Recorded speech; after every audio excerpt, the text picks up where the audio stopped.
It is October 13th, and I'm sure by the time you see this video, I've already got this thing running.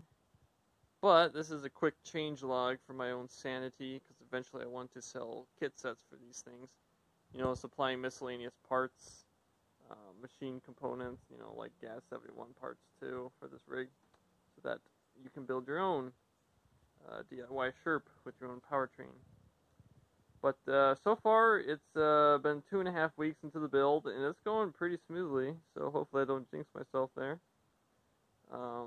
Probably about 4 times less man hours so far than the first dirt build, which is really definitely in the right direction, in my opinion. On to the changes. The first thing I'd do is change out these tapped plates here. So these are M12 hardware with socket cap screws. I would downsize the bolt to a 7/16 Imperial, and then have a through hole and a nut on the other end. That'll just make it easier to assemble and cheaper. Not to mention you don't have to come in and clean up all those threads from weld spatter, especially if you're running flux core like I am.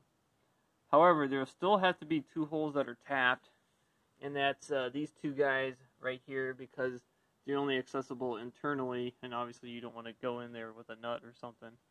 So definitely would have to either A, use a weld nut, or just tap the plate like I did on this one, which is all CNC done. So anyways, so it's not much cheaper to go to weld nut or anything like that. And another thing on the final drive mount is, so these weldments here are sub-welded on the workbench, and then I bring them out here for integration onto the main chassis. Now I left some tolerance here just in case, and I think I put too much, but there's a good 1/8 of an inch gap right there. And I'd change these to 1/16 up and down and side to side instead of 1/8 inch total. The chassis itself went together pretty smoothly. There's no quarrels there in my opinion. I mean, it's just building a go-kart frame essentially, just square tubing and then sheet steel. On the topic of these Acura MDX torque vectoring axle assemblies, I got 2, one on the front and the back that, drives each pair of wheels. These were kind of the ones that kind of gave me a little bit of grief, but they are the most complicated part of the build, in my opinion. The framework itself went together pretty smoothly. Really, the only quarrels I had was kind of getting to some of those nuts, so I'd probably change these to either A, tapped threads, or B, just using weld nuts. So, that's that. I do have weld nuts on the lower portion there, where it actually mounts up to the mounts for the chassis. The other issues I've had was I have this adapter here that adapts the output shaft of the axle to the calipers, or excuse me, the rotors, and then onto the chain coupler here. So it's basically just a 60-pitch sprocket is what it is. But what I'd do is I'd make that a post-machine weldment, because currently what I did is I just pre-machined the parts and then I welded them. However, they had quite a bit of distortion when you weld them, and there's quite a bit of rotor run out. I did phase them off on the lathes so that they're running really true now, but yeah. Instead of supplying pre-machined parts, it'd just be a post-machine weldment. It'd increase cost, but it's going to increase quality, lessen your vibrations, lessen your pad wear. And on the topic of pad wear, so these are Toyota 4Runner calipers and rotors. I'm definitely going to probably drop the caliper probably like a 3/16 of an inch, just because I still got quite a bit of pad sticking up here. That's just one of those things, you don't really have an accurate CAD model. You just kind of mock it up and see where it lands, and that's kind of where it landed. I guess it could be worse. Another thing that I'd like to look into is probably giving a general direction for the individual who puts the engine in here, to kind of give you like a reference of where you should put your engine for accessibility, because I really don't like how close this coupling system is to the frame wall here. It just makes it a little bit difficult to get in here, and obviously with no cab it's really easy to get in, but once you put a cab on here, it'll make it a little trickery.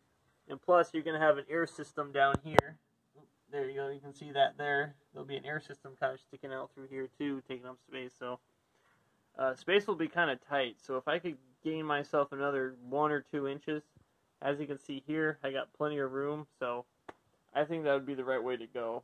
Plus, it'll offset any center of gravity change too whenever you shift your motor. So, because you got all this weight right here sticking down on you. Oh, the other thing I would like to do is we're just testing this for now. I'm just gonna see how this cheap version goes, but this is just a chain coupler, and then it goes to the stock gear coupler on the GAZ 71. Now, eventually, I mean, if this doesn't work out, this is kind of the simple route, but it spins pretty smoothly, to be honest, you know. So, if that doesn't work out, and if, I don't know, if it goes AWOL on me, vibrations or something crazy, I could either change from a hard-mounted configuration here and go to a rubber isolated, or I would have to go to, like, carding joints, you know, U-joints.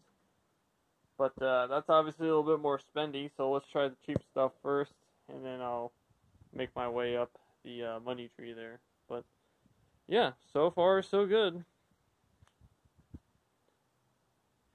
Let's see, one other change before I forget. Probably changing this to just a thick piece of steel, and then just a straight plate, because trying to get the press brake operator, if he doesn't hit it on the money, it completely wonks things up in terms of alignment. So this is actually the caliper mount for the parking/service brake. It's just a driveline brake is essentially what it is. Same rotor and calipers, just for standardized parts purposes.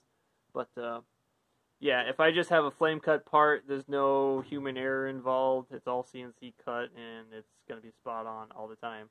It's going to look wasteful, but at the end of the day, I mean, from a maintenance standpoint and a manufacturing, it's going to be a lot easier to work with.